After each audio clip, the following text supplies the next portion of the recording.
just going back to the corn. So this week or last week, I wouldn't know. They have made it so that certain websites, it's compulsory for you to give your facial ID and your name and whatever to prove your age to log in to be able to see the fuckery, right?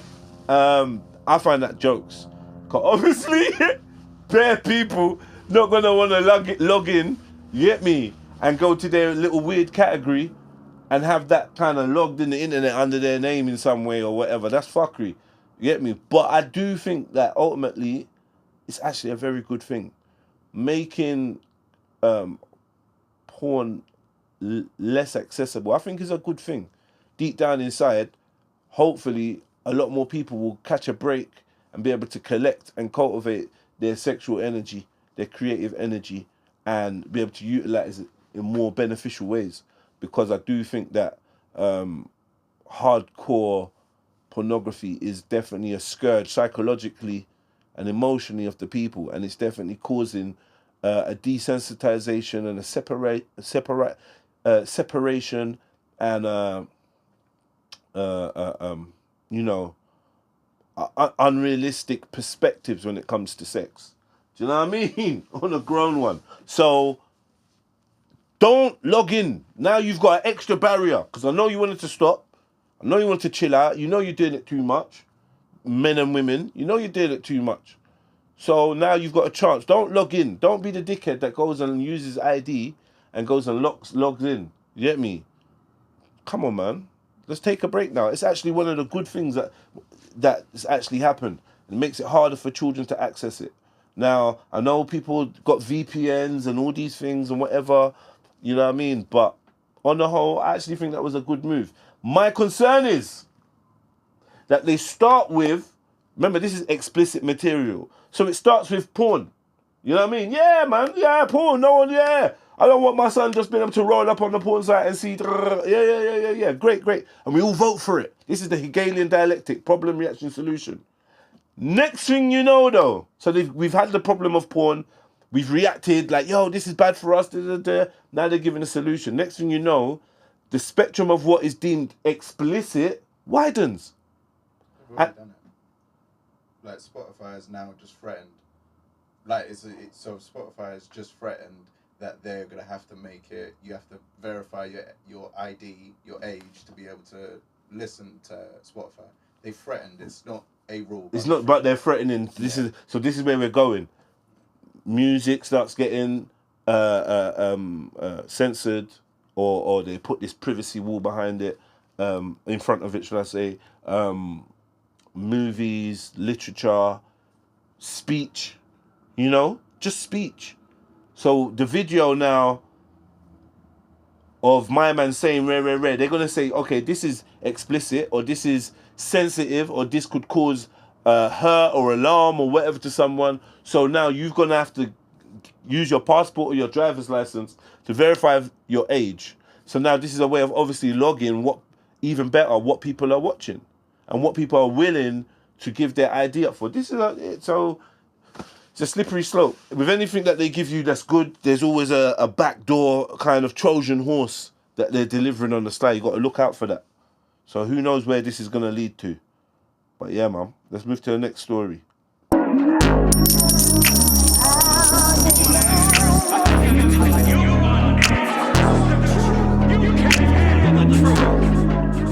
Boom! Hulk Hogan died. I think he does something like that. Hulk Hogan died. Hulk Hogan was never a wrestler I gave a fuck about. Like, I'm not gonna lie, I never cared about Hulk Hogan. Back in Hulk Hogan's day, it was like Ultimate Warrior, Legion of Doom. You know what I mean? Like, and other Donnies like that, Undertaker and whatnot, or whoever was about. But Hulk Hogan was never my guy. He even brought out a thing like there was Knight Rider was going on. There was like Air Hawk or something. I can't remember what it's called. Something Hawk, Street Hawk, something like that. It was the bike. There was the helicopter, and then he tried to come out with one like on a boat or something. And it's like, we don't like Hulk Hogan. Anyway, the brother's died, and he's died. And apparently, people are bringing up the fact that he's made racist statements or whatever in the past, and he has a racist attitude. Like, what's big whoop? Big, get me? Everyone's fucking racist deep down, mate. They all got racist attitudes, but they're just pointing out that my man's racist, and the family put out a statement saying, "Yo, it's insensitive to call man racist at a time like this." It's like, bruh, what do you want man to do? Yeah, you died, but you was racist, innit? Like, what, get me? If you wanted people not to call you racist when you died, shouldn't have been racist when you was alive. Publicly racist. You get me? With your platform, you're saying racist stuff. I can't remember what he said. I don't care. Yeah, it's just another thing to get us all embroiled in. Hulk Hogan died. He was a legend in a wrestling thing. And people want to call him racist. And his family saying don't call him racist. Oh yeah, the other thing is, his daughter said she wants to be removed from the will, from all the proceedings, because there's too much pasta going on. I don't know. I don't think that was a good idea. You're going to regret that. Just like, get me, stay in the will and get some peace. Like, what's going on? Your dad's died and he's left you some stuff. I don't know, that emotional shit. I don't know.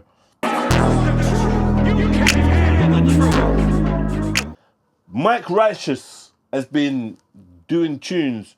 So, you know the whole grime thing and UK versus US and all that, blah, blah, blah. I know you're all bored of it, but it's still going on. Joanna Lucas is dropping bars. Skepta's dropping bars. Skepta's dropped a song that everyone thinks is decent. I think it's meaty.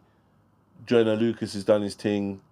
Yeah, whatever. It's just not something that we're interested in. I think because there's a lack of an organic beef in it, so it's not that interesting. We warned you. We warned you. It'd be corny, but cool. You lot doing your thing, and yeah, we chat about music on another day. Why was I bringing that up? Oh yeah, so Big Zoo obviously sent for Eminem, or did a tune chatting about Eminem, tell him to suck his mum, tell him that he's gonna do things with his daughter, yada yada yada. Anyway, Mike Righteous has stepped up and done a tune for Big Zoo, which is alright. It's alright, man. It's not bad. It's a rap battle.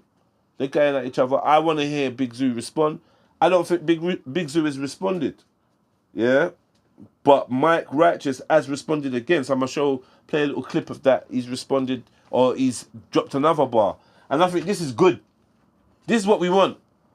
When Ambush done his thing, this is what we wanted. I wanted Ambush or whatever to spit at the other UK rappers and for us to have our own thing, doing our own thing. This is good stuff. This stuff we enjoy. However, Ambush's tune, as we've already said, weren't that good. He came back and done another tune, sending for Bouncer and Heady One and I don't know, Chip, and I'm not sure who else. And yeah, it was decent. It was decent. I would like them to respond. I don't know where Chip is. Chip is AWOL at the moment. But I would like to hear from Chip and all these people. Bouncer's going to respond. He's not a music man. So he's going to respond like with his, vlog and to camera pieces and whatever. He's going to say his bit. Bouncer tried to rub out Ambush. He tried to rub him out or re-rub him out. Ambush is doing his thing, spitting, we'll talk about snitching and all that and whatever. And it is what it is. Do you know what I mean? It's entertaining.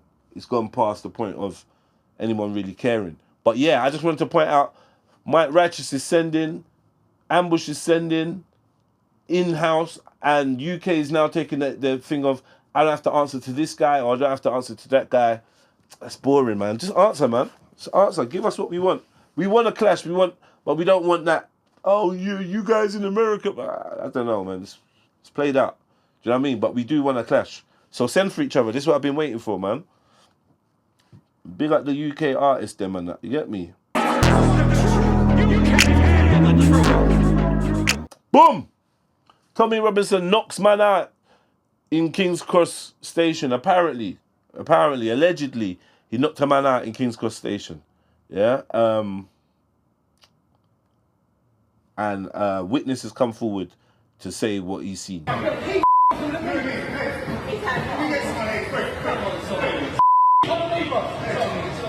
A shocked witness has revealed what they saw Tommy Robinson do just moments before he was filmed standing over an unconscious man at a train station.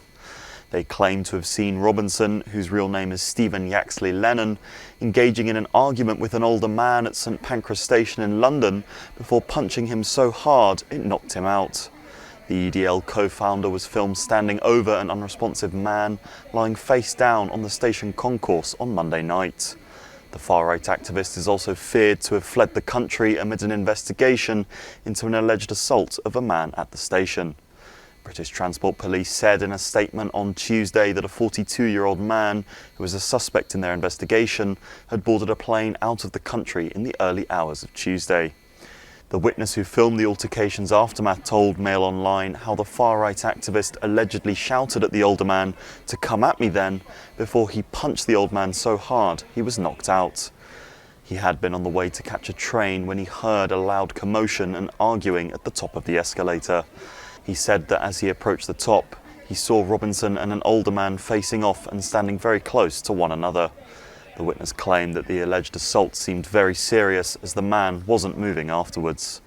Since the footage emerged, Robinson reposted a tweet from a user which read, "If you approach someone with hostility, a man that receives death threats daily, expect to get a clip round the earhole."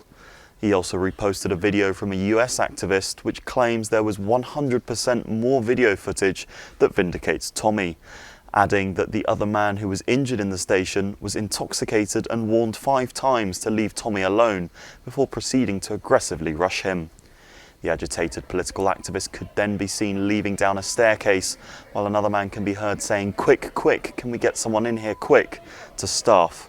Another bystander could be heard shouting, "Tommy, Tommy," in the background. Robinson then comes back up the stairs and appears to tell the man, "He came at me, you saw that, he came at me," before the clip ends. Police say that a man was taken to hospital with serious injuries, although they were not believed to be life-threatening.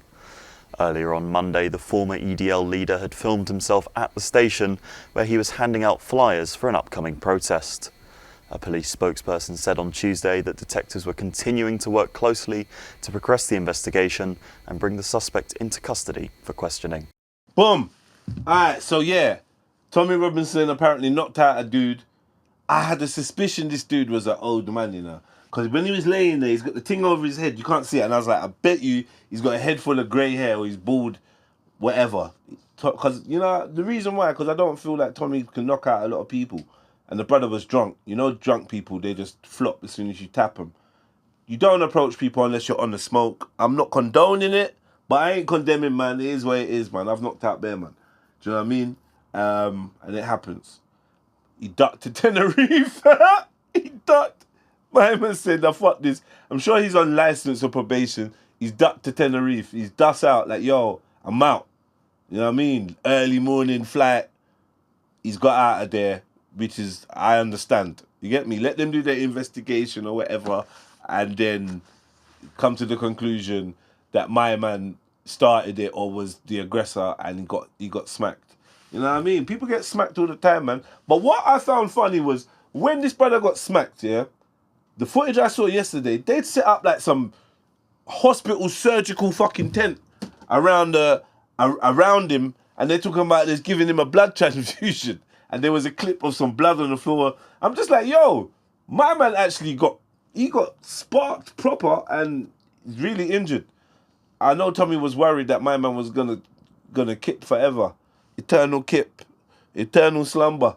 You got to mind out, yeah? You're on your way to the train station. You're going about your business. You end up in a madness with someone. You punch them.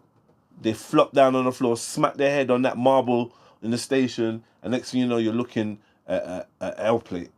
Be careful, man. Do you know what I mean? Especially when you've got a lot to lose. You're Tommy Robinson. You need to be more strategic. And I know you want to do the lone wolf thing and I can roll about on my J's, but you should really have people around you. But whatever. I don't know why you never had no one around you saying, like, dealing with it. So it's not you. Do you know what I mean? It's dumb. I don't understand this thing with Tommy Robinson. You come out of jail, you do something, then you have to fly out, then you have to come back, face the consequences, then you hold a little bird, then you come out again, then you do something, then you have to fly out, then you come back, you face the consequences, hold a little bird. Brother, don't come back to the UK, just keep it moving. You get me? And control your people via Zoom. Keep it to Zoom calls, because every time you come to the UK, it's like, bro, you're going to jail more than Digger D, bro. What's going on there? You can't handle the truth.